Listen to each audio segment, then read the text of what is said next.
Os prefeitos da ala bolsonarista do PL em Mato Grosso estão criticando a possibilidade de uma aliança para 2026 com o MDB da deputada Janaína Riva.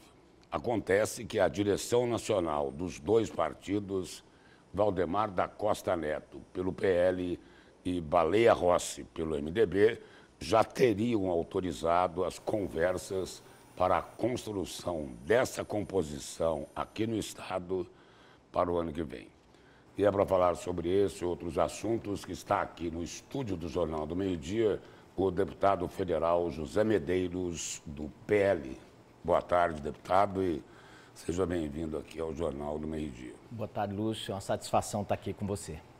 Deputado, antes de falar aí sobre a anistia, né, sobre esse voto polêmico do Luiz Fux, vamos começar falando aqui de Mato Grosso. Nessa semana, o senador Wellington Fagundes, nessa cadeira aí, criticou aqui no Jornal do Meio-Dia o que chamou de, aspas, conversas às escondidas.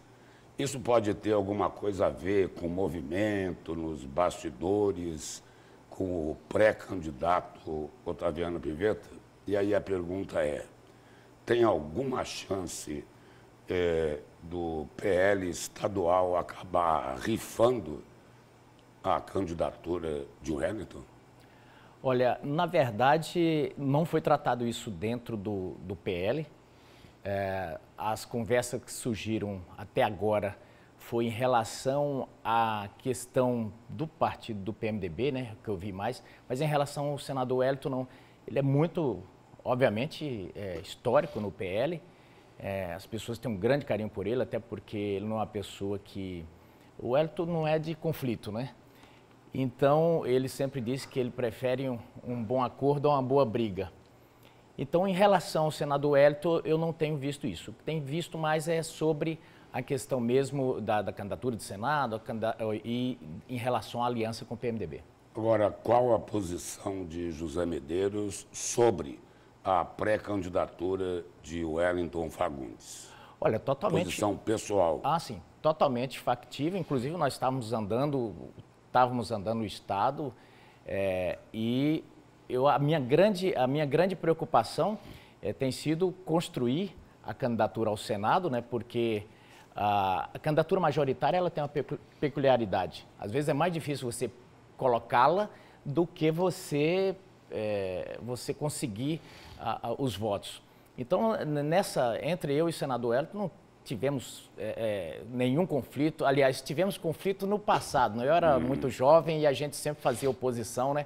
Então, uma vez falei que eu tinha crescido jogando pedra nele, né? Então, mas hoje estamos no mesmo partido, a nossa relação é muito, muito tranquila, muito boa.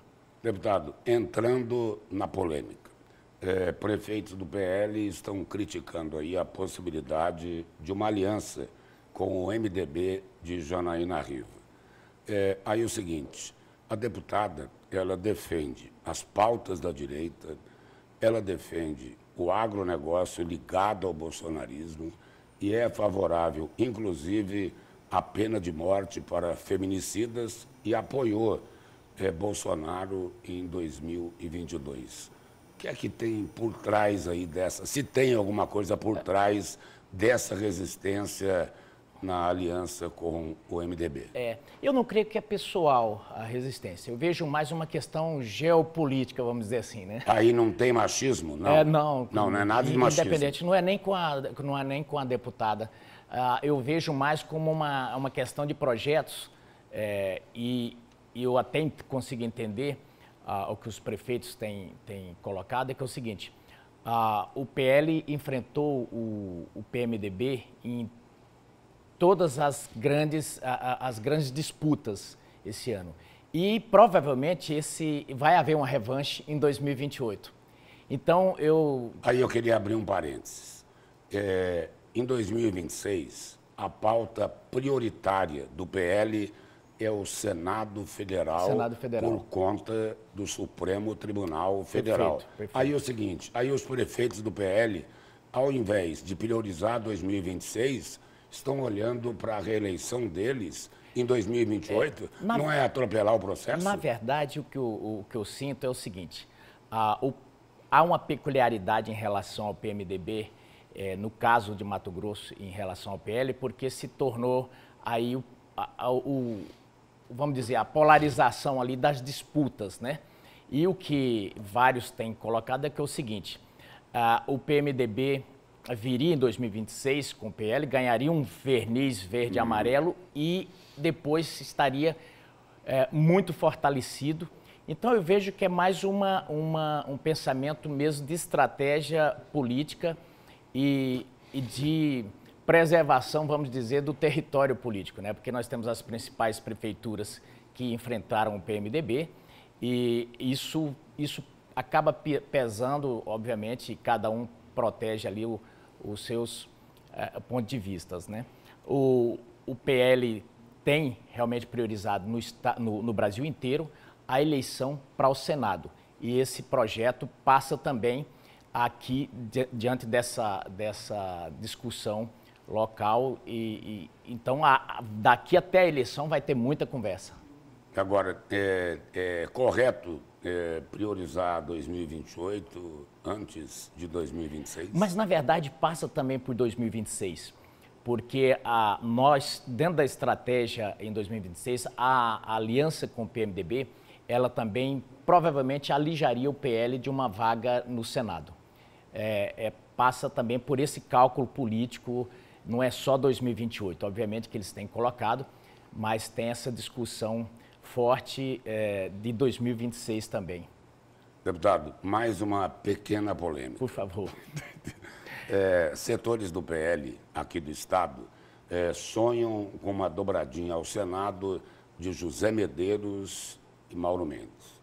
Só que não faz muito tempo que o governador disse que o senhor era ele, hein? O senhor era um político lamentável, que não dava resultado e que atuava assim como uma espécie de fofoqueiro do Palácio do Planalto. Mas o senhor devolveu. O senhor devolveu ainda em 2022, dizendo o seguinte, olha, Mauro Mendes é um oportunista. Ele só quer pegar carona no prestígio de Bolsonaro e o governador também apoiou aquela intimação do ex-presidente dentro de uma UTI de hospital. Diante de tudo isso aí, tem chance essa dobradinha? Olha, foi voadeira para todo lado, né? Mas quando terminou o período eleitoral, eu cheguei para o Mauro e disse o seguinte, falei, Mauro, nós estamos diante de dois incompetentes politicamente aqui no sentido da nossa briga. Eu falei, eu tentei te tirar de todas as formas. Os desafetos já fumaram o cachimbo da paz? Eu falei, não consegui te tirar. Você tentou me tirar, não conseguiu. Eu falei, que tal a gente parar de brigar? Ele falou, para mim está tudo bem. Então, assim, foi antes até de eu assumir esse novo mandato agora. Realmente, deixei para lá e fui cuidar, porque eu precisava construir uma candidatura de Senado, né? E isso foi. E tem também uma coisa seguinte, diz que manda quem pode, obedece quem tem juízo, né? Eu preciso, nesse estado, que é altamente um estado bolsonarista, eu preciso do apoio do presidente Jair Bolsonaro. Ele, quando o Mauro o apoiou, ele acabou fazendo um pré-acordo naquele momento e recentemente avisou, inclusive com essa ida dos prefeitos ontem a Brasília, me trouxeram a notícia, Abílio, Cláudio e outros prefeitos, de que o presidente bateu o martelo que os candidatos ao Senado dele aqui em Mato Grosso vai ser José Medeiros e Mauro Mendes. Então eu falei assim, eu quero o apoio dele e não vou brigar, a briga ficou para o passado, né? E aí a gente vai ter que conversar, ficar rouco de ouvido daqui para frente para construir essa decisão dele. Muito em breve aqui, o Carlos Bolsonaro deve vir aqui anunciar isso, porque o presidente, por motivos óbvios, está incomunicável, mas daqui para frente é construção, vai ter muita conversa e vai estar todo mundo sendo ouvido, o senador Wellington e os prefeitos e todo mundo. Mas o Mauro Mendes faria uma dobradinha com José Medeiros, aí o seguinte, aí o candidato ao governo quem é? É o Wellington ou o Piveta? Bom, isso aí vai ser uma banana ou um abacaxi para Valdemar da Costa Neto, Bolsonaro, o senador Wellington discutirem lá para ver como é que encaixaria essa vontade, porque tem uma decisão. O Bolsonaro Mas o senhor admite Pivetta como candidato ao governo no lugar de Wellington? Não, não é eu que decido, não. Não. Não. Mas admite? Não. Apesar de não decidir? Não, eu não decido nada. O que acontece? O presidente Jair Bolsonaro combinou com o Valdemar da Costa Neto da seguinte forma: ele escolhe os candidatos ao Senado e Valdemar escolhe o governo. Como é que vai fazer para eles encaixar essas vontades aí? Eu não sei. Eu sou pequenininho, não vou entrar nessa briga. Deputado, vamos agora para o quadro nacional. Apesar de uma montanha de contradições, o voto do ministro Luiz Fux, lá do STF, deve dar um gás, né, na questão da anistia. É por aí? É por aí. Eu posso até... Aqui está um monte de furo hoje com o Lúcio, né? Ele vai cutucando e vai arrancando, né? Puxando a língua da gente. Eu arrisco dizer que aí com 90% de chance que na terça-feira a gente já começa a discutir anistia na Câmara. O voto do ministro Luiz Fux animou os bolsonaristas. Animou porque fazia tempo que a gente não via nesse processo qualquer discussão lastreada em jurisprudência, em Constituição, em Código Penal, em Código de Processo Penal. O que a gente via ali era eu disse, eu achei, um arrazoado de muito nada,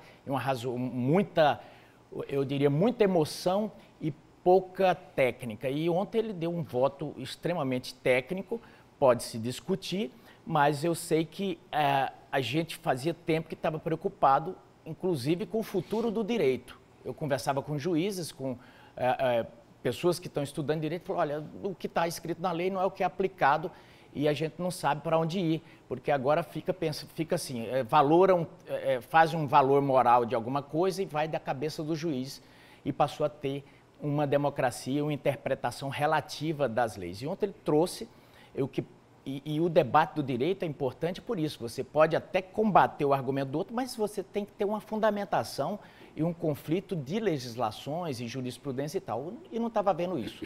Agora, o outro lado aí, deputado, é o seguinte. É o lado das contradições, não é? No voto de Luiz Fux, a impressão que ficou para alguns setores é que ele disse assim, esqueçam tudo que eu falei. Exatamente. E aí passa pela Magnitsky. Passa pela Magnitsky pelo seguinte, o Supremo, ele estava embarcando naquela narrativa total. Luiz Fux não quer ser sancionado. Não quer ser sancionado. Por que ele vai se lascar? Primeiro que o caminho estava errado. Ele estava indo para um caminho errado pela pressão dos pais. Ele se rendeu à chantagem de Trump ou não? Eu acho que ele se rendeu eu diria, à lógica e se rendeu ao entendimento de que, olha, é melhor eu fazer o caminho certo da lei do que eu embarcar numa narrativa que vai me prejudicar. Deputado, obrigado pela presença e pelas informações aqui no Jornal do Meio-Dia. Na próxima vez, mais revelações. Por isso que os políticos têm medo de enfrentá-lo, viu? Não é medo, não. Não tem medo, não. Ele puxa a língua mesmo. Obrigado, deputado.